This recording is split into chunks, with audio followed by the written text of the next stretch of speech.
someone here for the Brought that up our last work session. Yes. She gets it out, but I don't know, I was gonna tell us to try to do it a little faster, yeah, because a lot of people don't know what we done, so they can not be surprised. And I guess it goes back to the skin of the creek thing. Excuse me. Can we get Mr. Curry sitting right out there? Is Mr. Kerr here? I'm good. How are you doing, Kenny? You know Good him. to see you. He'll be in. And he hears the Gavel. ring.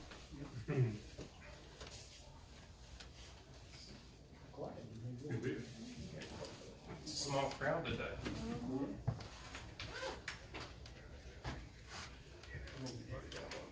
Oh, okay, good. See? Thank you, Sam. I already got the information, so. I just put you in where Dwight was.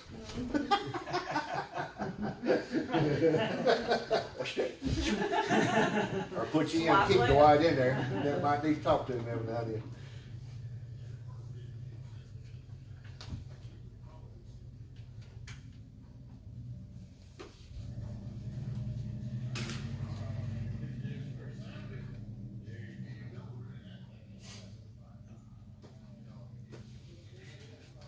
All right, let's get started here.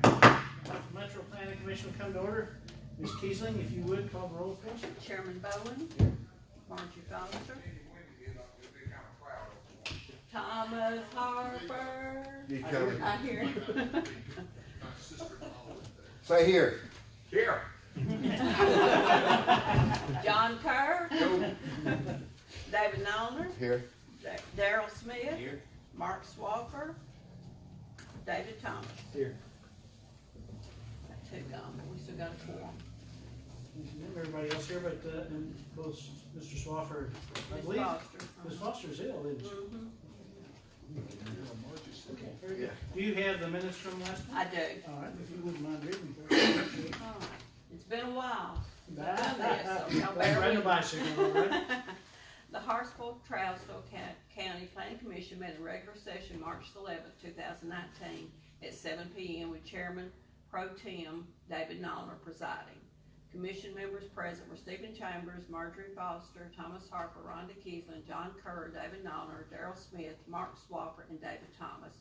Commission members absent were Rod Bowen. Also present were Sam Edwards, Rick Gregory, and several community citizens. The minutes of the February 11th, 2019 meeting were read. Motion to accept minutes by Mr. Thomas, second by Mr. Harper. The minutes were approved. Old business, there was none. New business. A, request for a change of zoning from C1 to R1 by Baylor Enterprises, Mark Baylor owner.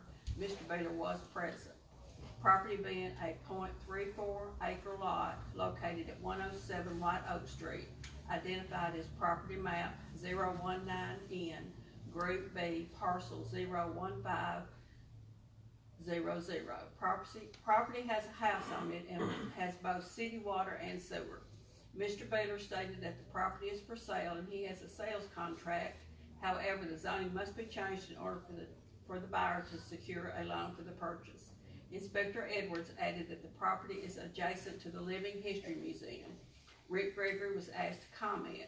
Mr. Gregory stated that changing the zoning would be a downgrade, but would not cause any harm.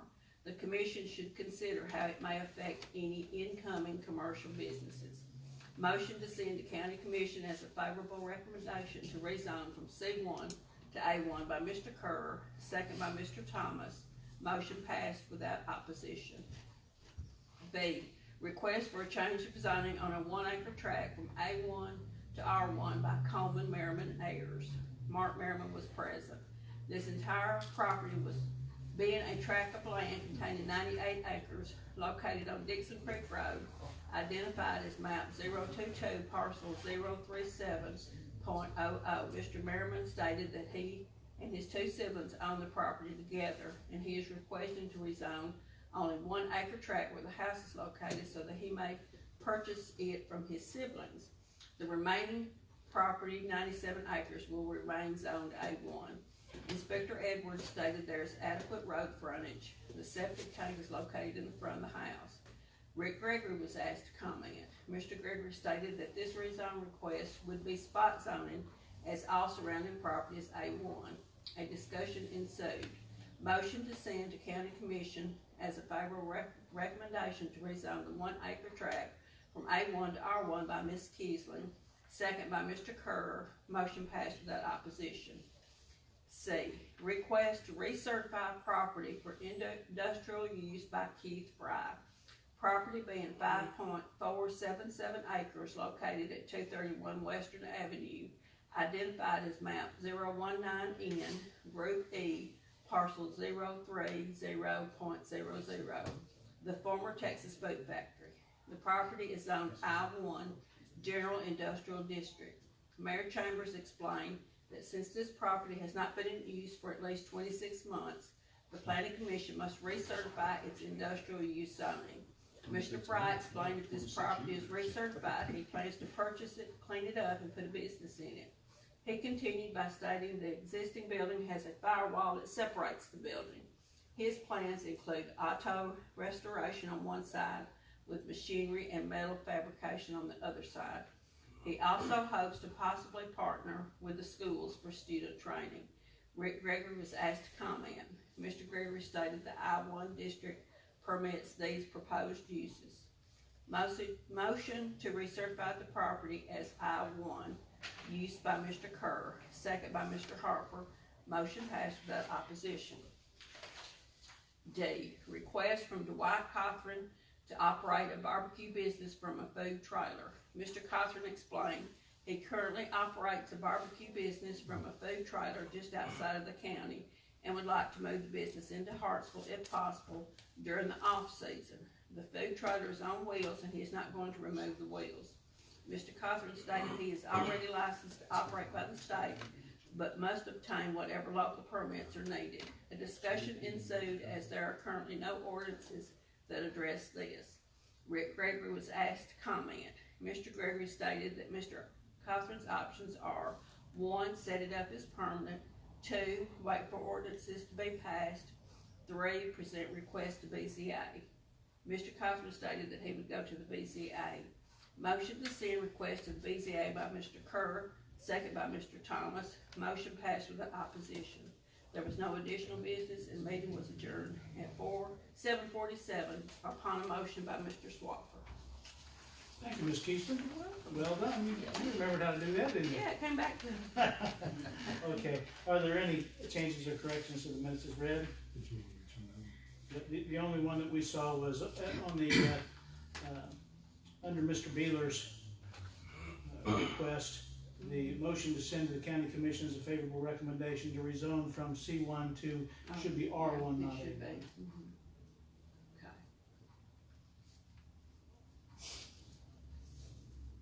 Any other comments or corrections? Make a motion to approve with the changes. Thank you, sir. Second by Mr. Smith. Any other discussion? If not, all those in favor of approving the minutes as read with that one correction, say aye. Aye. Opposed? We have a little bit of business on our agenda for this evening. Let's start out with our, since in the news section, we're gonna have a little bit of a discussion on food trucks and like that. Let's start off with our old business. And this is the property at 213 Hayes Street. And if I understand correctly, that property has already been through the rezoning process now. And our charge here would be to approve a site plan, is that correct? Came through here in January. Okay. Mr. Edwards, anything on this? Nothing that I have, on this topic, so. Okay. The owner's here, for any discussions that need to be. All right. Mr. Gregory, I noticed you had a couple of things Yes, sir. on the site plan. Yes, sir. Reviewing the site plan, there were some questions that came up. It appears that the contours on the grading plan are shown at 1 foot intervals, but they're not labeled. They need to show the building height, the ground coverage, and the floor area ratio. I don't think that's a problem, but it needs to be shown as a part of the site plan. And then the question becomes, will screening be utilized and what type and where will it be applied? There's houses all around the proposed development. will fences or walls be installed, how high and where located? The existing fire hydrant is about 200 feet from unit 6. Is this adequate coverage? I don't have an answer to that. It's a question. Okay. Will there be a sign? If so, where and what size? What type of trash collection will be used? And where will it or they be housed, whatever the containers are? Need a detail for the erosion control matting that's mentioned, but is not shown in the details. And the retaining wall is shown, the detail for retaining wall is shown as a poured retaining wall, uses number 4 rebar, but it abuts or is a part of the foundation for unit 6. And the question is that a monolithic pour? There's no detail on how high the retaining wall will be and how it'll be tied in with the building, whether it is affected by the building or the building is affected by the retaining wall. All questions that are not answered that I could find on the site plan. Okay. Would you like to speak to that, sir? I'm sorry, I met you one other time, but I don't recall your Yes, name. my name is Reed Working, and I do own the property there. I don't really, I kind of left all those specific details up to the civil engineer that was working on that, and I don't think, I don't know, I don't really have any additional answers for you, I don't think. I think he was a little, I guess my question was, I don't know where the regulations or the rules were that specified what our site plan was to actually include. And maybe that's just ignorance on my part, but Warren Associates, I thought we had a site plan that was sufficient in all those regards. Mr. Gregory? All those questions are contained in the zoning ordinance. Are they? Okay. Still to get that at the zoning office. Right. Well, we had a copy of that, and I thought we were going by the guidelines, so they don't want to do anything against that, but maybe they were overlooked. Okay. Thoughts, comments from the planning commission? Rick, on your question about will screen be utilized, isn't this another one of those that the ordinance says shall be? It's residential against residential. Okay. So it doesn't say that it shall be, but the checklist asks for it. It mentions proposed position of fences and walls to be utilized for screening. Materials specified in parentheses. Position of screen planting, type of planting specified. It doesn't say must, it just asks for it as a part of the site plan proposals, part of the site plan preparation. So it anticipates it, but it doesn't require it. The only place it's required is when you get back to commercial and industrial. When that's going in against residential, but this is not that situation, so I couldn't say it had to be.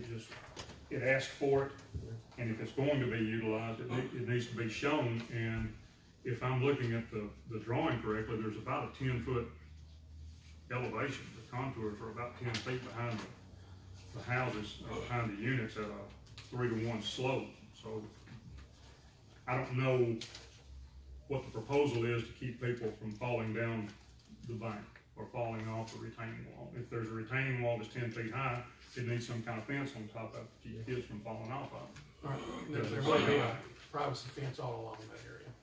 It doesn't say, there's nothing that shows a fence or how high that fence would be on top of the retaining wall. So all those questions need to be a part of it. They need to be answered as part of the site plan. Well, certainly our intention is to make it a safe place to be and a place where people would want to live. And I think all those items would certainly be addressed in our construction form. Apologize for them not being on the site plan for your satisfaction. Rick, in your opinion, is this something is there anything here that would keep us from considering an approval contingency? No, they're all minor. I don't find anything here that's a deal killer. It just needs to be improved and the site plan amended to show it. Okay, Mr. Greg? So I'd just like to add something for y'all to think about when y'all make this decision for any kind of contingency is, even though the ordinance does not state any kind of fencing that's required, the office has received a lot of phone calls from a lot of the subdivisions that's been going on in the county that don't have fences. Now, whether they were verbal, we're going to put a fence in or not. They never put it down on writing, so I can't enforce that with them because it wasn't in writing. But we have a lot of complaints about houses backing multiple units. And because those multiple units have renters in them or whatever, it's causing issues for the people that live next to them because there's no fence. I vaguely recall a conversation we had with Mr. Dyes on his units off of Main Street here about screening. At that point, it was Dwight pointed out that it did and I don't know where he got the verbiage, but it did say shall be done. We did ask for it. So Is what? that the one across from the county garage? Yeah. That's right, I was about to bring it up myself. Yeah. He's still never done it. I don't think we should ever approve anything for him again until he does do it. My biggest complaint one's the one that's right behind McDonald's, right up the street on the right. They've got all those units in there, there's houses, and stuff from those people that are renting there are traveling down into other people's yards, and it's just, I get a phone call weekly about it, and there's nothing I can do about it, because it's not in writing. So is that something we need to look at addressing in our I ordinance? think so. Yeah, That It's not- multi-dwelling. he's another one we don't ever approve. Cause I thought, like he was saying, the one across from the county garage, you know, we addressed it the night we approved it. We did. And, so I thought it was in there that it had to be. It may have been my fault, and when I read through it, it asks for the screening, but when you go back to the screening requirement, it's only between commercial and residential, and it's a bit confusing there because it says between commercial and industrial. It doesn't say between commercial and residential or industrial and residential. So I'll take the blame for that mix-up. That's on me. It doesn't say shall on these, it just asks for it in the site plan checklist. And if it's to be installed, it needs to be shown where and how. So So it's I not don't required, think we can fault him for not doing something that's not required in the ordinance. It wasn't shown on the site. but if it's gonna be put up, it has to be on the site plan. That's right, that's right. And the site plan requirements can be changed so that it is required. That's a conversation we can have, and it can be added, but today it doesn't say required. It only says, let me read to you what it does say, and that way we won't have to wonder about it. Where a use is established in areas zoned commercial or industrial which abuts at any point upon property zoned residential, the developer of said use shall provide a landscape buffer strip at the point of abutment. Buffers are required between industrial and commercial districts, and that's the confusion. It doesn't say what it says in the sentence before. The buffer strip shall be no less than 10 feet in width. And we did talk about it that night, and like I said, I'll take the blame for the confusion on that. That there's no verbiage between residential districts. That's right. Between an R1 and R3, for example. That's right, that's right. And the invert of that is there's no requirement for buffering between a residential and a commercial use. It's only when a commercial use abuts the residential that is required, or industrial. Okay, So for my own education, what's the process of getting that ordinance changed? just like it's basically like a rezone as far as, it has to come to us. We basically would write it, or Rick actually would probably author it, and then we would approve it or change it or amend it or whatever.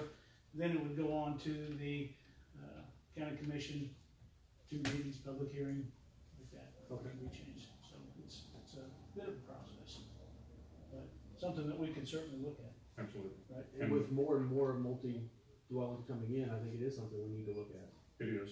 And if you have the occasion that multifamily is built in the county, outside the old city limits, then the requirements are different there still, so that needs to be a consideration too. If you want it to read as we talk about in the city, then you might want to consider it reading the same way for both. Well, since we're a metro now, I think that's a lot of the issues we're having is different zoning in different areas. And, really the differentiation is still between urban services district and rural services district, that's the main differentiation between the two, and we've looked at putting them together on multiple occasions over the year, and Mr. Kerr, and for whatever reason, you know, it's been a daunting task and. It's a chore. It's a chore. It's a matter of just somebody having the time to sit down and Right, do it all. right, you know, it's Like Rick said, it would be a tremendous amount of time. Right. like we did with whenever we rewrote the city. Exactly. That was a tremendous. amount of Committee time. and, Yeah. you know, things like that, so certainly something that we could look at doing. Recommendation on this? Oh, with those corrections approved. Okay. Very good, sir. Any other questions, concerns from the planning commission? I'll make a motion that we approve this contingent upon this gentleman, getting these, site plan details up to code, up to speed, you know, Alright. as quickly as possible. Thank you, Mr. Kerr. I'll second that. Second by Mr. Thomas. Any other discussion? If not, all then in favor of approving the site plan, with the changes brought up by Mr. Gregory, say aye. Uh, Opposed? You're set. Can those, He can get you that list, or I'm sure Sam can get you a copy of it. will those changes need to be brought back to the board, or can I get those done? I think it will be, as long as it's Sam and Okay. Rick here, as long as it goes through their, across their desks and they're okay with it. Okay, then very good, thank you. Wouldn't you agree? Okay. That's fine. All right, very good. Now, in new business today, we have, the Kenneys here today? That's The Marcelinos. Marcelino Kennedy. Oh, Kenny's first name, okay, sorry. That's not how they wrote it. No comma there. I was looking for that comment, it is. All right. And this is concerning the bed and breakfast. Yes, sir. And, Mr. Gregory, I guess we'll start with you on this one. It is a permitted use by special exception, which is Board of Zoning Appeals. Yes, sir. There was a handout that went out that shows the property and how you access the property. And it's Yeah, all two one, pages. just look at it and pass I've it. got it, you emailed it to me. Is there anything you'd like to speak concerning this, or is it? Just any questions anybody might have, I'm Okay. certainly willing to try to And answer. you understand, I guess, the process here. I mean, the bed and breakfasts were added to, I think, the intermediate impact section of our resolutions as a special exception. Right. And basically what a special exception means is that there's one more step that goes through the Board of Zoning Appeals. The Board of Zoning Appeals will look at it and see if there's anything, special that they want to add to it to ensure that the use is in fact proper as a permitted use, and like that. So that's where we're at tonight. The Planning Commission has always kind of been the clearinghouse for the BZA because of the fact that they have to put that in paper and like that. So it normally comes here so that it can be determined by the commission and by the state whether in fact that's the right place for it to go, because when it goes to the BZA, then Mr. Edwards has to, notify neighbors and all those kinds of things. So the BZA meeting, I guess, would have to be what? Is it 15 days?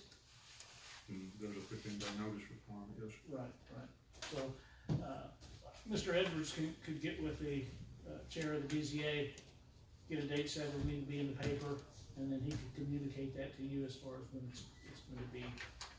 That's how the process would work. I understand.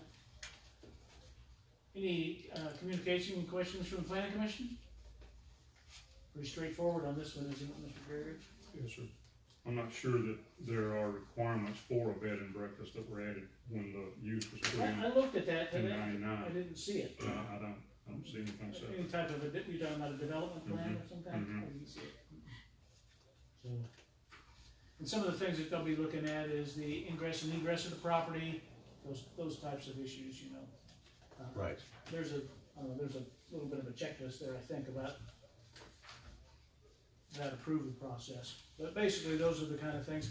It also gives your neighbors an opportunity, if someone has some concerns about traffic or parking or any of those other considerations that would go along with that. It gives them an opportunity to be notified about it, so that if they have concerns, they'll have a chance to speak to it before it happens.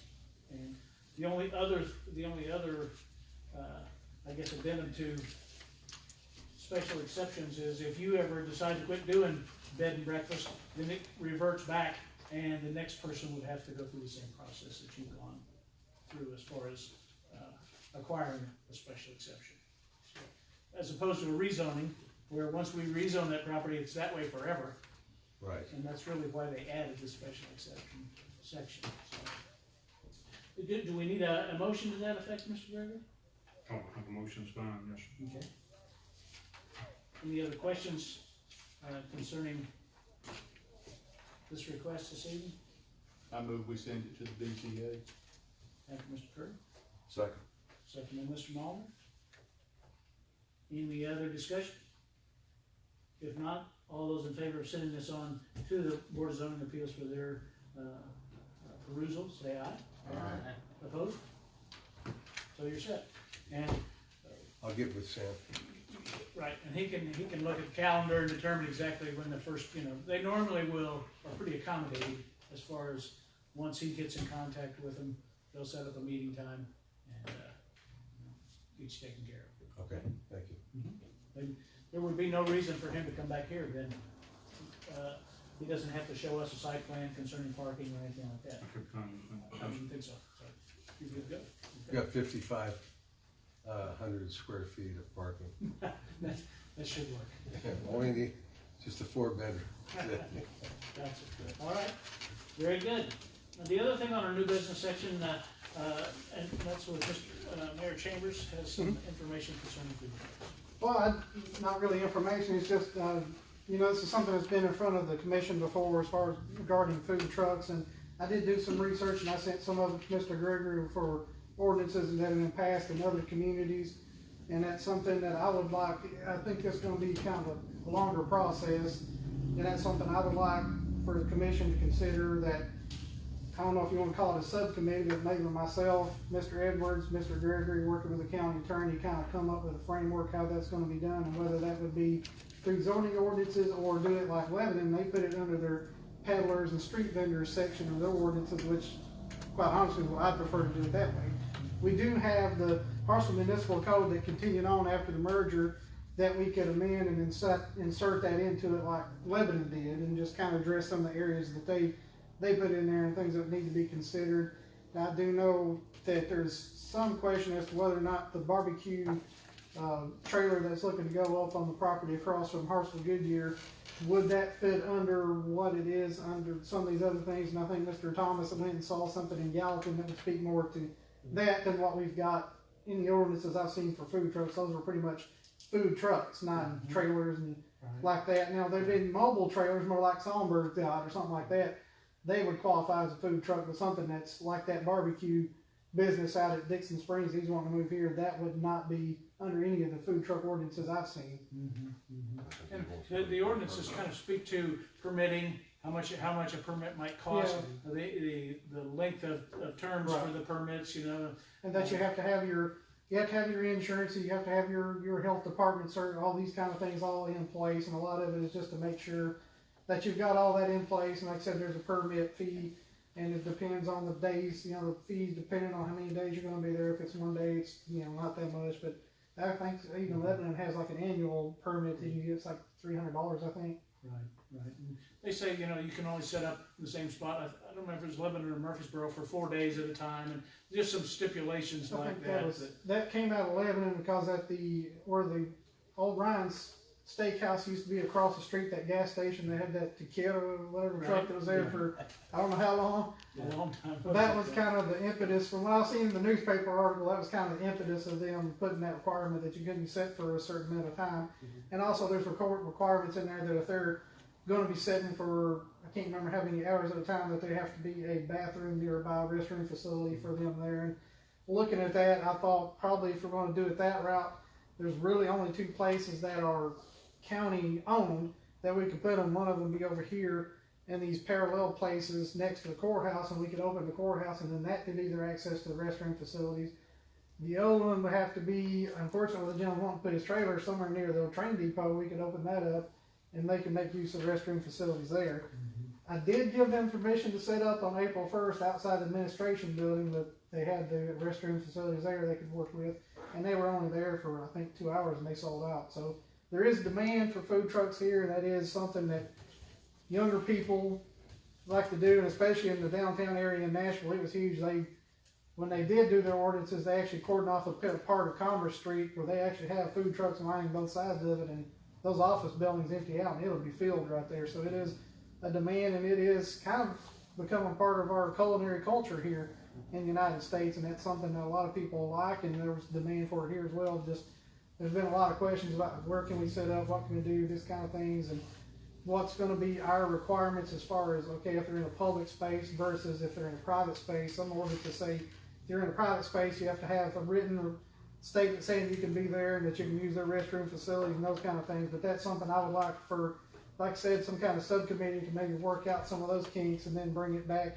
And then you can consider if you want to consider this under a zoning ordinance, or let maybe the Building and Zoning and Codes Committee under the County Commission consider that and just do it as an addition to the peddlers, vendors section of the municipal code. Mr. Chair, my personal opinion would be, it would be much more efficient if it went through the county commission and just bypass this zoning committee. And really, the main thing is, Well, it's more of a business type thing that could be run then, and then you have different people, you know, the business license office looking into it and all, you know, codes would still be looking into it and all that kind of stuff. Right. But I believe it could be regulated much more closely, way Stephen's talking about doing it through the, county commission, the committee you mentioned with the county commission. Right. And that's, again, it would spell out, if I read it correctly, you know, things like that they have to have all of their licensing in place, you know, it would put that in print, even though that should, you know, it seems like that would be a no-brainer, that they'd have to, you know, have health department approvals and those types of. Yeah, they are subject to health codes, and they are subject to inspection by the health department, just like a restaurant is, according to the website I looked at. So they would have to have all those in place, along with insurances and certain requirements of the vehicles themselves that vary depending if you're Nashville or Murfreesboro or Lebanon. So yeah, I think we need to kind of put some ground rules there, but I don't want to make it unduly burdensome. Like, we don't need to be anything like Nashville. We need to put something there to try to get some of these issues resolved, but not make it unduly burdensome so that we squash a potential business sector here in the county at its infancy. I don't want to do that. Right. Oftentimes they require business licenses as well. Yeah, they'll have to do business licenses, and usually I think what they do in Lebanon when they come in and get their business license, as part of their filings includes their insurance information and their health certifications and certificates and all those things, and it has to be included when they do their filing, and they're maintained at the county clerk's office. So if there's any question, they can pull it out and say, well, here's all their documentation that was required by the ordinances. Right. Which kind of goes back to what you're saying as far as. Yeah, I just think it'd be much administrative. more efficient to do it that way. Okay, all right. Any thoughts from the district? So, as we're talking about to me, we're talking about two different business. When you're looking at the barbecue shack, that is a temporary deal, semi-permanent actually, where he's going to be setting up, and the trailer's going to be there night after night, instead of a food truck that is, going to be mobile and leave an area and come back. And so what I did is I went over to Gallatin to their planning to see what they did with the Buffalo Peas across from the co-op, because it's identical to what the gentleman's wanting to do here. Mm-hmm. And in what they did, and I think, Steve, you forwarded that around? I don't know if I don't remember if I did or not. I think Amy said that it did get forwarded. I think I have it, yeah. And so what they did is they just gave me the file and said, you're welcome to all the information. And so I went ahead and just snapped pictures of what they did, and what they ended up doing, he was already established. He went in as saying, well, I'm catering for Garrett Brothers. He was on Garrett Brothers property, and they just said, well, in order for you to stay and do business, we're just going to give you a zoning classification, because they've got two other places around town that are kind of the same scenario. And what they ended up doing was they just made a list of requirements. The bathroom issue was one of them. Having since the smoker is going to be outdoors, having screening around it where they've got the wood fence to keep it looking nice. Having to put what they use as a buffer to the road. They use portable planning deals there, and just made a list of, okay, now here's what you'll have to do to make it presentable to the commission, and then they just gave him a rezoning. He doesn't have to renew it like a food truck would. Mm-hmm. So I personally, I agree the food trucks would follow under the peddler and, you know, that sort of business. But what he's wanting to do is more of a more permanent kind of a situation there. And I think it's his situation that Yeah. tends to upset the brick and mortar restaurants, you know, where he can move in and they give him kind of special consideration and they have to go through They have all to invest in bathrooms and Exactly. parking and all that kind of those stuff. other He things. So does. it seems to be, you know, and that's something, yes, sir. Well, I was gonna comment on that. I've spoken to him recently. He said, based off the discussion and everything, he's willing to remove tires, put bricks under it, and make it permanent. Now, he did say that, of course, I haven't had time to check on it, which I'm sure the mayor knows. He said there's a seating requirement that null and voids the bathroom issue. Yeah, I believe it was less than 8. It's 2 tables with 4 chairs. Yeah. If he has less than that, he only had to have a bathroom for his employee, which I think he's got something worked out with Keith Roddy to be able to use the restroom at the liquor store there. So he said he's willing to make it permanent, and he's gonna keep his seating requirement to, if that's an issue, so. Well, as long as he meets the setbacks and the other requirements, it's Use commercial for use. recycling. You know, like recycling. He's So gonna make it y'all are permanent. telling me if he sits up on the corner there and they need to wash their hands, they're gonna crawl out of that thing and walk up the street and go in the liquor store and wash their hands? No, he's got a facility. Or there. use the bathroom? No, to use the bathroom, he would have to, yeah, because he doesn't have, unless he sets a porta john up. You know, to me, it seems like that his situation is trickier than just the straight Than the up food truck. food trucks, you know, because of the fact that he really is starting to kind of infringe on the brick and mortar folks a little bit, you know, like being able to set a permit. But that would be something good for you guys to study as a committee and make your determination. So is there any action that you want from us this evening on this? Just do you want us to consider the food truck regulations, or is it the commission's thought that that's probably better considered under the building, zoning, and codes enforcement committee under the county commission? For the food trucks and the trailers that travel like the Songbird that are pretty mobile and don't stay overnight, Yeah. versus the gentleman that's doing the barbecue, which is totally different in my opinion. Right. So, and that's if that's gonna be the case, well then I don't think, I mean, obviously I want your opinion on it, but as far as dealing with something that's going to come back in front of the commission, I don't think the food truck needs to be dealt with there. We can deal with the trailer and the exact situation that's happening in Gallatin, and then come back saying, here, this is what it looks like, and it kind of needs to be, and that'll be a recommendation from those two, not me. Mr. Gregory, your thoughts? I think that's fine. If he's gonna make it permanent, it needs to be treated like a permanent building and just do a site plan and go from there. When he was here last time, I got the impression he just wanted to try the market to see how it was gonna work before he spent money. And, you know, that sounds okay, but you don't really have a way to do that unless we treat it as a temporary use. And we can do that with the guidelines in the ordinance, but there's a endpoint there that he would have to abide by 6 months or 12 months or whatever the use is treated. So, you know, he's got that in front of him too. From our temporary use. That's right. Regulations that we have, you know, which used to even include the medical hardships. That was another still a section I about. just see a potential problem for them if somebody were to get sick and there's no restroom. They gotta go all the way up Yeah, I there. just don't like that. That's a pretty good walk to the liquor store, I to just where see, you gonna put it. I see somebody getting sick coming back on us. Very few and- people are gonna eat there. They're And gonna if you get had it and any go. kids, you wouldn't And want that's them to go to the the point. liquor store and use their I'm bathroom. not talking about that, I'm talking about for the employees. Wow. I'm not, Yeah. I agree, most 95%, 90%, maybe some lunch people stop in or something, are gonna get it to go. My concern is with the employees. Well, and those are all good topics for a committee, like the mayor's talking about, to consider and then come back with, if there's anything else that we need to do at that point, then we'll have a pretty good understanding of what's going on, I would think, so. Anything else? Well, the mayor's got the floor, could he tell us what happened, you know, the things Rhonda talked about, did the gentleman close on the boot factory building, and, cause he said. Oh, was he gonna did be- close on the boot factory building, and they're in the process of cleaning it up. and they had some Bradford pear trees that if you wanna come and take them out, you're more than welcome to have.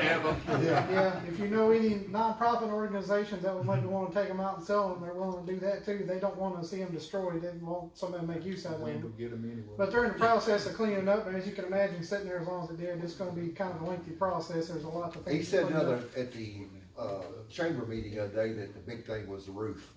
Right. Right now, that's his biggest problem is the roof. And I saw it on the lost when I drove by the other day, so he's looking at it. He's got some uses for the site he wants to do, and he's trying to work as quickly as he can, but yeah, they did close on it, he's working on it right now. Just Dwight Coulter is always busy, Okay. Any other questions for the mayor on the food trucks? Food trucks come and go pretty quick, that's good. They're there a couple hours. You know, there's kind of one for sale. Chris Oldham has his for sale out there in his front yard that when they were building the prison and stuff, he would go out there, you know, about lunchtime and that's those construction workers. I think he did Him and, extremely well. him and the pit barbecue place Yeah, done it. They both went out there. I think they did real well, but obviously there's not a need, and he doesn't own the market anymore, so he's And looking. I think Lebanon and Murfreesboro, and I don't remember Nashville, when they put a definition of food truck in there, they included mobile food trailers and that kind of stuff, just something that was mobile and that kind of thing, and they included a definition section where they said food truck means blah, blah, blah, blah, blah, and they included food trailers that are highly mobile, like Mr. Oldham's or the Songbird one, versus the one that's gonna be stationary. That's what I thought, that there was, when they were talking about the definition of food trucks, they included, like if anybody that had a trailer. Right. They tried to structure it so the way that it was, the mobility was the qualifying for whether it's truck or trailer or anything like that. So it was length of time and mobility of it versus something you're talking about with the gentleman barbecue, and that's why I think they put it under their what would be our section would be peddlers and street vendors, and there would be a totally new section added to that. And our temporary use regulations aren't specific at all to any type of food service, are they? It's like circuses It and talks about seasonal, seasonal. so if you could have. Well, I would think produce that, or something like and that. I guess I can do this as a question, but what the mayor's talking about, with food trucks and stuff, that would be different from when, like on parade days when people come in, vendors come in just for that one day to sell things and stuff. They're two different. Well, depending on how they're wanting to do it, there is the only exception that I remember Lebanon making was that if you're at the fairgrounds, so obviously the fair, that's a big thing, so they made different requirements for that. As far as parades, I don't remember off the top of my head how they addressed that. There probably was something in it. I don't remember specifically how they addressed it. Again, it kind of came down to how many hours you're going to be there as to what your requirements were. And there was also requirements that if you're in public, you can't have too many tables and chairs, and if you're in a private space, you can't have a certain number of tables and chairs, and there was just some different provisions in there that structured different ways for where you may be. They even spoke to the right-of-ways, one of those cities, I don't remember which one, designated certain city property or right-of-ways that they could set up in, certain ones that they couldn't, and. Yeah, Murfreesboro did that. They actually have, if you're going on their website, all their food truck things, they have a copy of their memo they sent out, the ordinances, and then they have a map where it looks like somebody took a crayon or something and you can be here Monday through Friday, you can be here, but Monday through Sunday, you can be here, or Sunday through Saturday, you can be in these areas for these times. And like I said, and it all depends. Most of them are trying to put them somewhere that if they're going to be there for over a certain length of time, there's some kind of restroom facility available. And that's why I said just initially looking at it for lunchtime, which most of them still want to do lunchtime, they would be out here where they can access the courthouse, which people have asked us to open the courthouse just for the public to use anyway. Or maybe over by the train depot, or on certain days they can come out. It was a big hit at the administration building to have them out there. So like I said, they sold out an hour earlier than they thought they were going to. So it was a big hit out there. And then you also would consider times they could set up maybe outside of Trade Park where there's the restroom facilities there. So. What if I want to come in and The ask city for or something from the council. Presidential Consider portrait is that. my understanding. Yeah, so there's really not much in our regulations that speak to specifically food service type things. Oh, we provide space for it. Okay. Does that require any kind of motion? I don't think so, you know, and basically, we're at this point taking it out of the planning commission, if I understand you correctly, out of the planning commission's hands and putting it within a subcommittee of the county commission and letting them. Well, I think technically, if this is gonna be an ordinance to come in recommendation from the mayor's office, I don't think I really even need to go to their committee and have a subcommittee appointed. I can contact Mr. Gregory or Mr. Edwards, the county attorney, and work on something, and then take it to them and go, we've all discussed it, we think this is what we need to do, and then they can kick it back and forth. Will that be for the food truck, mobile, and the permanent barbecue do? Will they be addressing both? I mean, we'll certainly be addressing the food truck issue now, and No, I don't think that's right. Oh, I thought you wanted to say something. No, just, I think that's right, they'll both be in there, just, you know, whether they're pretty different than they are today or not. any other questions? Okay. We don't have any other business coming for us, Mr. Edwards, anything else for these guys tonight? I'd like us to consider that, the ordinance change to, with the screening about, you know, Sam brought it up about. Family dwellings with requiring some type of fencing. Cause I actually thought it was in there since we had talked about it with the one out there, you know, across. I should have brought it up in the next meeting, Johnny, that's on me. Well, I mean, and that's my opinion, I mean, nobody else may have that, but you know. I agree. We could ask Mr. Gregory if he wouldn't mind penning something like that for us. Can do that. Cause we just add that to the R3 regulations, wouldn't we? For doing. It would still have to go to the county commission. Oh, yeah, it's gotta go through go. the process. That's good, too. I wouldn't restrict it to R3. I started to say, why not? Mayor, do you have a R2? problem with that? Yeah. Okay.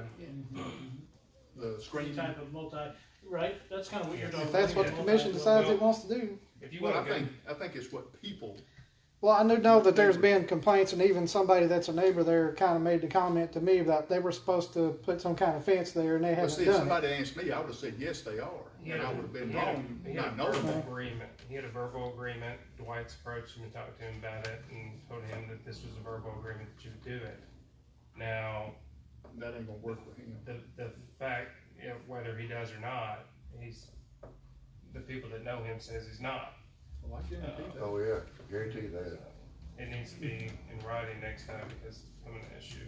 And if you want a good example, I mean, go to Gallatin. They've got every single multifamily section they have out there. They have them fenced off. So, and you know, they have requirements on all those fencing heights. And I thought we were doing that, but obviously, so I'd like to do that. Okay, all right, so maybe that's something we can look at the next meeting, and then we can tweak it a little bit, and if it's ready to go, send it on to the Sounds good. commission. Okay, Motion to adjourn. thanks, sir.